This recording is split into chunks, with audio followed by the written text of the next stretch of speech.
श्रीमन नारायण गुरुदेव जी, आपके चरणों में मेरा कोटि कोटि प्रणाम। खुश रहिए। मैं पूछना चाहता हूँ कि शिव किससे है, शिव बड़े हैं नारायण बड़े? बड़ा कौन है ये पूछना चाहते हैं? मतलब शिव से नारायण है, नारायण से शिव है। तुम दोनों ने अपने आप को भगवान मान लिया।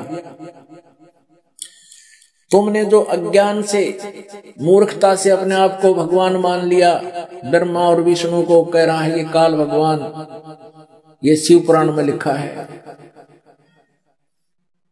यह बड़ा ही अद्भुत हुआ और उसके दूर करने को ही, यानी तुम्हारी बुद्धि को ठिकाने लाने के लिए ही मैं रण स्थान में आया। नमस्कार दर्शकों, स्वागत है आपका हमारी आज की फिर से एक नई महत्वपूर्ण वीडियो में। दर्शकों, आज हम लेकर आए हैं आध्यात्मिक ज्ञान चर्चा दो संतों के बीच में, जिसमें एक तरफ है अनुदादा जी महाराज और दूसरी तरफ संत रामपाल जी महाराज। दर्शकों, आज की वीडियो छोड़कर बिल्कुल भी कहीं मत जाइएगा, क्योंकि आज की वीडियो में अनुदादा जी महाराज जी की भरी सभा में उनके एक शिष्य ने बहुत ही महत्वपूर्ण सवाल किया है।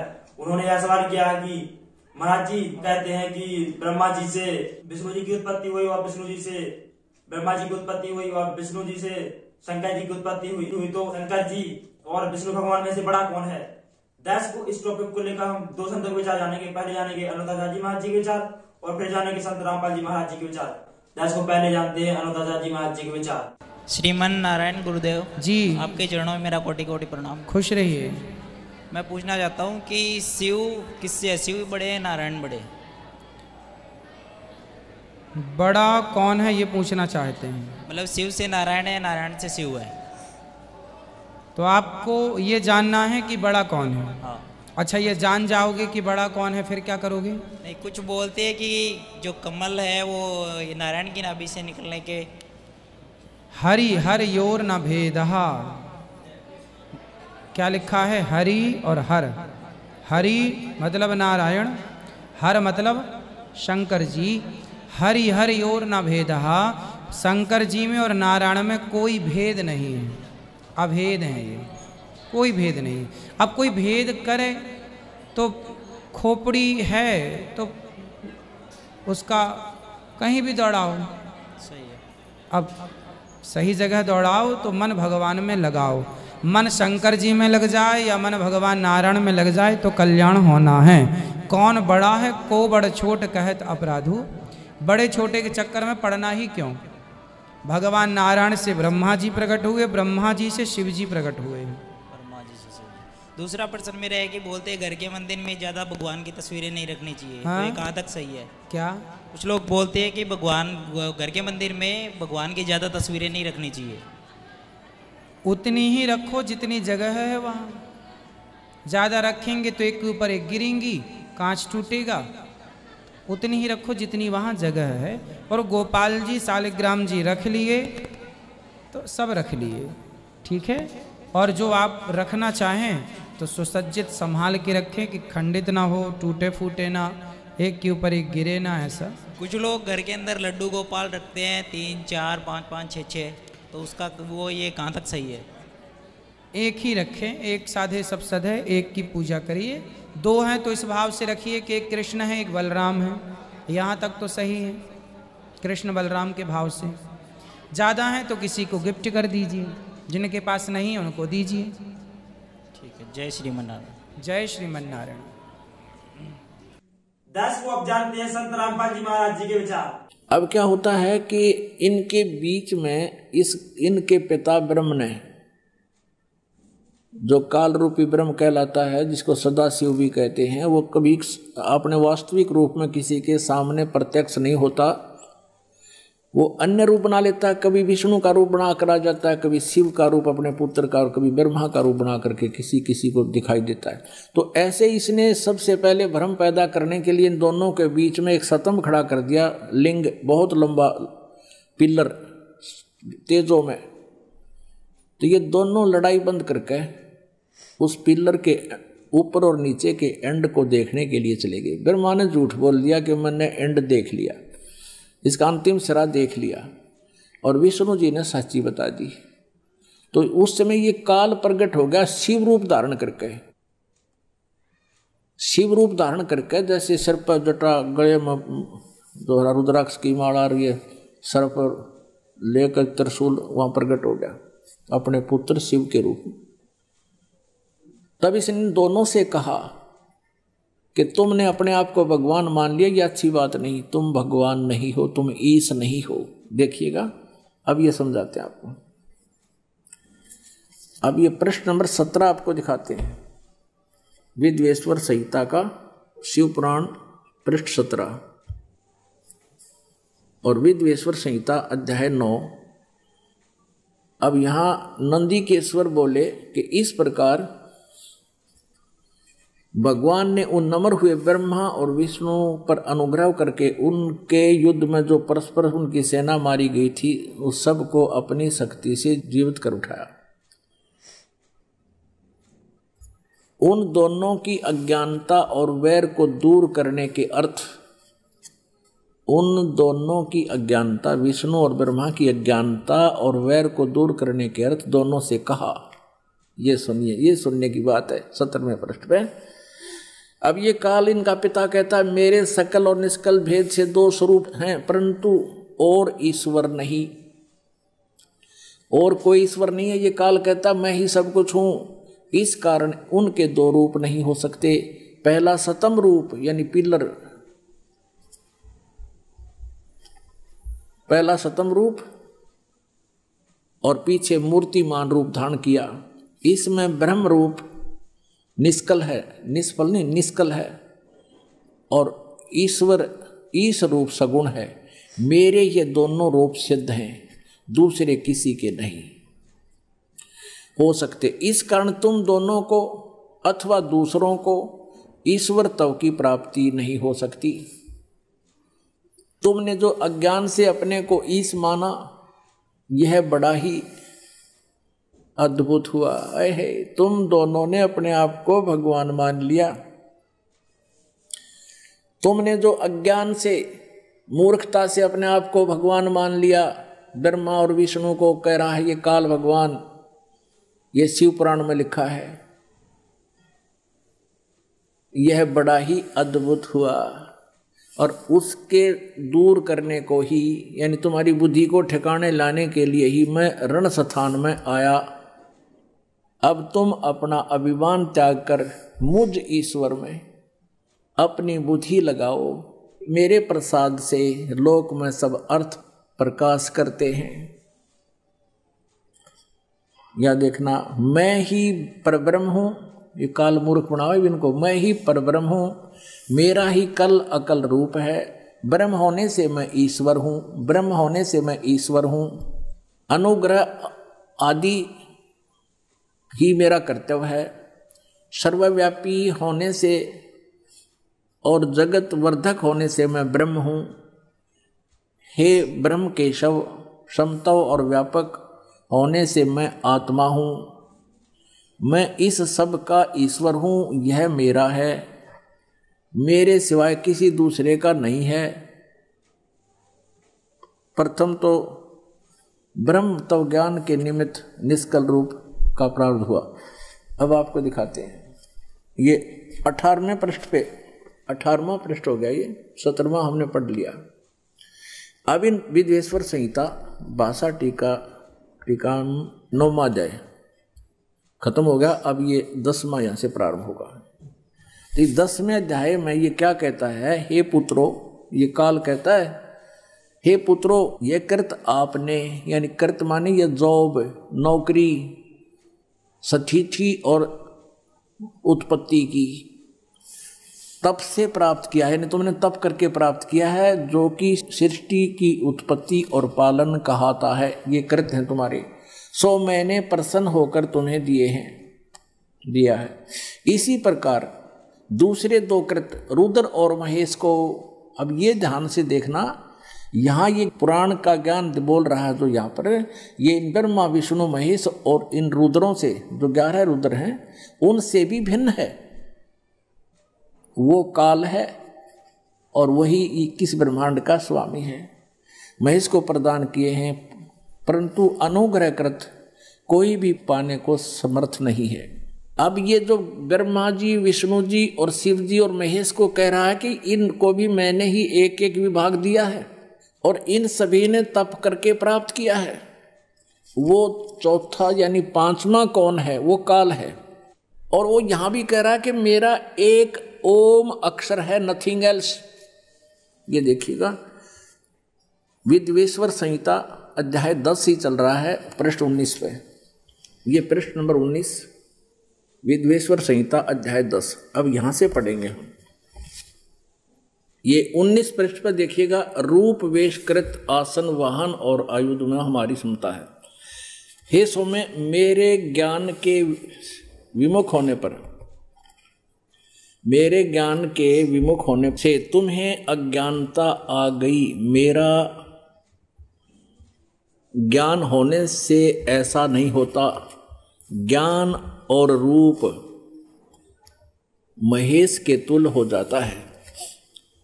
इस कारण इस ज्ञान की सिद्धि निमित्त ओंकार नामक मंत्र जप करो। यह अभिमान दूर करने वाला है। सोई निज मंत्र उपदेश करते हैं।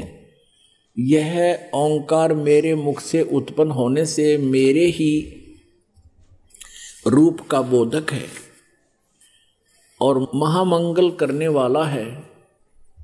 यह वाचक है, मैं वाच्य हूँ। यह मंत्र मेरा आत्मा है। उसके स्मरण करने से मेरा स्मरण होता है। अब ध्यान से देखना, ये ओम काल का मंत्र है और ये ब्रह्मा विष्णु महेश काल के पुत्र हैं। ये सिद्ध हो रहा है। उत्तर की ओर मुख से अकार, पश्चिम के मुख से उकार, दक्षिण के मुख से मकार, पूर्व के मुख से बिंदु, मध्य के मुख से नाद उत्पन्न हुआ है। इस प्रकार 5 प्रकार से यह निर्गत हुआ। सब एक होकर ओम ऐसा एक अक्षर हो जाता है। गीता जी अध्याय नंबर 8 के श्लोक नंबर 13 में भी यही गीता ज्ञानदाता श्री कृष्ण में बोल रहा है। ये काल ओम इति एकाक्षरम ब्रह्म व्यवहारण माम अनुसमरणीय प्रयाति तदन देहम सयाति परमाम गतिम। तो सिद्ध हो गया कि ये जो पुराण का ज्ञान दे रहा शिव पुराण का, ये काल है और यही श्री कृष्ण में प्रवेश करके बोल रहा है। और ब्रह्मा विष्णु महेश इसके पुत्र हैं। यह सब नाम रूपात्मक वेदभूत दोनों कुल अर्थात स्त्री पुरुष भेद से भौतिक शरीर वर्ग 2 का भेद वाला है। वह इसी मंत्र से व्यापक है और शिव शक्ति का बोधक है। इसी ओंकार से सब जगत का बोधक प्रणव उत्पन्न हुआ है। अकार आदि मकार कर्म से अर्थात आकार से, नकार से, उकार से, मकार से सी व नाद से यह प्रकट हुआ है। और इसी पंचाक्षर से 5 भेद से मात्र का आकार से ये सारा कुछ लड़कान हुए। इससे श्रो मंत्र और 4 मुख से त्रिपाद गायत्री यानी ओम नाम से ही सारा कुछ आगे इसके ये सब इसी से बने करोड़ मंत्र उत्पन्न हुए इसी से, लेकिन मूल मंत्र यही है। इस श्रेष्ठ मूल मंत्र से सब सिद्ध भोग और मोक्ष की सिद्धि होती है आदि आदि। अच्छा, इस कहने का भाव ये है, इस मूल संस्कृत जैसे गीता प्रेस गोरखपुर से प्रकाशित इस विद्वेश्वर संहिता का अनुवाद करते समय गीता प्रेस गोरखपुर से प्रकाशित शिव पुराण के अंदर इन्होंने अपनी सोच ठोक दी। वहां लिख दिया ओम नमः शिवाय, ये मंत्र जाप करो। लेकिन मूल संस्कृत में मूल पाठ में कहीं पर भी ऐसा नहीं है कि ओम नमः शिवाय जाप करो। ये लोक वेद का मंत्र है और इसने सिर्फ एक ओम का जाप करने को कहा है कि इस मूल मंत्र के जाप से ही सब लाभ होगा। आगे करोड़ों मंत्र जो तुमने बना लिए वो व्यर्थ हैं। इसलिए तो गीता जी अध्याय नंबर 8 के श्लोक नंबर 13 में कहा कि ओम इति एकाक्षरम ब्रह्म व्यवहारण माम अनुसमरण यह प्रयाति तदन देहम सयाति परमाम गतिम। ये देखिएगा शिव पुराण, ये गीता प्रेस गोरखपुर से प्रकाशित है। संपादक हनुमान प्रसाद पोदार और ये प्रकाशक मुद्रक हैं गीता प्रेस गोरखपुर। ये है विद्वेश्वर संहिता श्री शिव पुराण, वही गीता प्रेस के रूप से प्रकाशित है। पृष्ठ नंबर 24 पे ये ब्रह्मा और विष्णु के बीच में इस काल भगवान ने एक स्तंभ खड़ा कर दिया, ये पिलर यानी लिंग खड़ा कर दिया, और इसका भेद ये नहीं पा सके। फिर वो खुद प्रकट होकर इनको समझाने लगा। ये पृष्ठ नंबर 25 पे 24 पे आपने वो स्तंभ देखा। नीचे ब्रह्मा और विष्णु ने पूछा उस काल भगवान से, ब्रह्म से, सदाशिव से, हे प्रभु सृष्टि आदि 5 कर्तव्यों के लक्षण क्या हैं, यह हम दोनों को बताइए। भगवान शिव बोले, यानी काल ब्रह्म बोला, मेरे कर्तव्यों को समझना अत्यंत गहन है, तथापि मैं कृपा पूर्वक तुमको उनके विषय में बताता हूँ। ब्रह्मा ज्योतिष को कहे विष्णु को, सृष्टि, पालन, संहार, तिरोभाव और अनुग्रह, ये 5 ही मेरे जगत संबंधी कार्य हैं जो नित्य सिद्ध हैं। अब 26 पे देखो, कमाल कर दिया। ये 26 पे है, यहां देखिएगा। पुत्रो, वही वर्णन है जो आपको अभी खेमरा श्री कृष्णदास प्रकाशन से पढ़कर सुनाया था। ये तो वही है न्यू कानू। पुत्रो, तुम दोनों ने तपस्या करके प्रसन्न हुए मुझ परमेश्वर से सृष्टि और सतीथि नामक 2 कृत्य प्राप्त किए हैं। विष्णु और ब्रह्मा को कह रहा है, ये काल ब्रह्म, ये दोनों तुम्हें बहुत प्रिय हैं। इसी प्रकार मेरी विभूति स्वरूप रुद्र और महेश्वर ने, ये मैं नहीं है, 2 अन्य उत्तम कृत्य संहार और तिरोभाव मुझसे प्राप्त किए हैं, परंतु अनुग्रह नामक कृत्य दूसरा कोई नहीं पा सकता। अब यहां देखेंगे, अब ये जो बोल रहा है ये ब्रह्मा विष्णु में, इसका पिता ब्रह्म है, काल है। मैंने पूर्व काल में अपने स्वरूप भूत मंत्र का उपदेश किया है जो ओंकार के रूप में प्रसिद्ध है। वह मंगलकारी मंत्र है। सबसे पहले मेरे मुख से ओंकार यानी ओम प्रकट हुआ, जो मेरे स्वरूप का बोध कराने वाला है। ओंकार वाचक है, मैं वाच्य हूँ। यह मंत्र मेरा स्वरूप ही है। प्रतिदिन ओंकार का निरंतर स्मरण करते रहने से मेरा ही सदा स्मरण होता है। मेरे उत्तरवर्ती मुख से अकार का, पश्चिम मुख से उकार का यानी ए और ऊ, दक्षिण मुख से मैं मकार का, पूर्ववर्ती मुख से बिंदु का तथा मध्यवर्ती मुख से नाद का प्राकट्य हुआ है। इस प्रकार 5 अवयवों से युक्त ओंकार का विस्तार हुआ है और इन सभी अवयवों से एकीभूत होकर प्रणव ओम नामक एक अक्षर हो गया। गीता जी धर्मराठ के श्लोक नंबर 13 में गीता ज्ञानदाता भी यही काल है, ब्रह्मा विष्णु महेश का पिता है। वो कहता है ओम इति एकाक्षरम ब्रह्म विवहारण माम अनुसमरण यह प्रयाति तदंदेहम सयाति परमाम गतिम। तो ये एक इन 5 अवयवों से आकार ए ओ मैं बिंदु आदि से मात्रा से एकीभूत होकर के ये ओम ऐसा नामक एक अक्षर हो गया और ये मेरा मंत्र है। अब इन्होंने यहाँ गलती की है, देखो इसने स्पष्ट कर दिया। देखो आकार से उत्तरवर्ती मुख से आकार माने ए और पश्चिम मुख से ऊ, ए ऊ मैं, इससे मिलकर और बिंदु और मात्रा से मिलकर ये 5 इन सभी अवयवों से, इस प्रकार 5 अवयवों से युक्त ओंकार का विस्तार हुआ और इन 5 मंत्रों से एकीभूत होकर के ये एक ओम अक्षर हो गया। और ये अपनी अज्ञानता से अनुवाद करता क्या कहता है कि मकार आदि कर्म से प्रकाश में आया है, वह अकार आदि कर्म से, ये अनुवाद गलत कर रहा है, वह अकार आदि कर्म से और मकार आदि कर्म से प्रकाश में आया है। ओम नमः शिवाय ये पंचाक्षर मंत्र है। ये ओम नमः शिवाय ये अनुवादकर्ता की अपनी अज्ञानता है। मूल पाठ में ये कहीं ओम नमः शिवाय मंत्र नहीं है, केवल ये कहता है कि इन 5 अक्षरों से, इन सभी अवयवों से एकीभूत होकर इस प्रकार ये 5 अवयवों से युक्त ओंकार का विस्तार हुआ। ये अकार मकार तो ये कही रहा है यहाँ से, इन पांचों से मिलकर ये एक अक्षर हो गया, नथिंग एल्स। ये ओम नमः शिवाय ये कोई मंत्र नहीं है, ये गलत।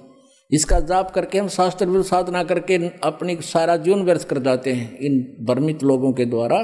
हमने हिंदी पढ़ते रहे, हिंदी में ये मंत्र मिल गया, इसका रगड़ा लगा दिया। ये शास्त्र विधि त्याग कर मनमाना आचरण होने से यूजलेस है, ये मंत्र नहीं करना चाहिए। अपने आत्माओं आपको पता चलेगा, आप शिक्षित हो, अपने सामने आप समक्ष देख रहे हो कि आप जी जो साधना करते थे वो गीता जी अध्याय नंबर 16 के श्लोक नंबर 23 में कहा कि शास्त्र विधि त्याग कर जो मनमाना आचरण करते हैं उनकी न तो गति होती है, न कार्य सिद्धि होती है, न उनका कोई सुख प्राप्त होता है, यूजलेस। तो ये ओम नमः शिवाय, ओम भगवते वासुदेव नमः, अण्यम नमः, यू एवं नमः, ये बकवाद है सारी। केवल एक ओम मंत्र है, ये ब्रह्म का है। और बाकी जो कमलों को खोलने के वो मंत्र अलग से हैं, उनकी क्रियाएं अलग हैं, जो हमारे कमलों से हमें बरी करेंगे, हम वो मंत्र भी इन्हीं में से हैं। अब ये मूल संस्कृत आपने देखा, खेमरा श्री कृष्ण दास प्रकाशन बंबई से आपको मूल संस्कृत भी दिखाएंगे, उसमें कहीं भी ऐसा नहीं लिखा है कि उसमें ओम नमः शिवाय का जाप का संकेत हो। ये देखिए, ये वही पुस्तक है श्री शिव पुराण जो आपको पहले दिखा रहे थे, इसमें सारा संस्कृत भी साथ में है। विद्वेश्वर संहिता भाग 1 अध्याय 10 का हम पढ़ रहे हैं 19 पृष्ठ पे। इस कारण से ज्ञान की सिद्धि के निमित्त ओंकार नामक मंत्र जाप करो। इस ओंकार नाम के मंत्र का आगे फिर विशेषण बताया है कि यह वाचक है और सोई निज मंत्र उपदेश करते हैं। यह ओंकार मेरे मुख से उत्पन्न होने से मेरे ही रूप का बोधक है और महामंगल करने वाला है। यह वाचक है, मैं वाच्य हूँ। यह मंत्र मेरा आत्मा है, इसके स्मरण से मेरा स्मरण होता है। यहाँ स्पष्ट लिखा है, उत्तर की ओर मुख से आकार ए, पश्चिम की मुख से उकार यानी ऊ, और दक्षिण के मुख से मकार यानी मैं, पूर्व के मुख से बिंदु और मध्य के मुख से नाद उत्पन्न हुआ है। इस प्रकार यह 5 प्रकार से वह निर्गुत हुआ, वह सब एक होकर ओम ऐसा एक अक्षर हो जाता है। इसमें कहीं और नहीं है ओम नमः शिवाय। ये मूल संस्कार देख लो, ये 19वां है। एकीभूत होकर के ओम इति एकाक्षरम अभवत, कितने भी इसमें ओम नमः शिवाय आप नहीं पाओगे। आप देवनागरी लिपि को खूब पढ़ सकते हो, इसमें कहीं भी ओम नमः शिवाय नहीं है, कहीं पर भी नहीं है। यहाँ अकार आदि कर्म से और मकार आदि कर्म से ये केवल यही एक ओम मंत्र होता है। ओम ये एक अक्षर हो गया 5 अक्षरों से मिलकर। अपने आत्माओं, इस मनुष्य जीवन की कोई कीमत नहीं है। परमात्मा ने बताया है, कबीर परमेश्वर जी कहते हैं, कहता हूं कहीं जात हूं, कहूं बजा के ढोले, श्वास जो खाली जात है भाई 3 लोक का मोल।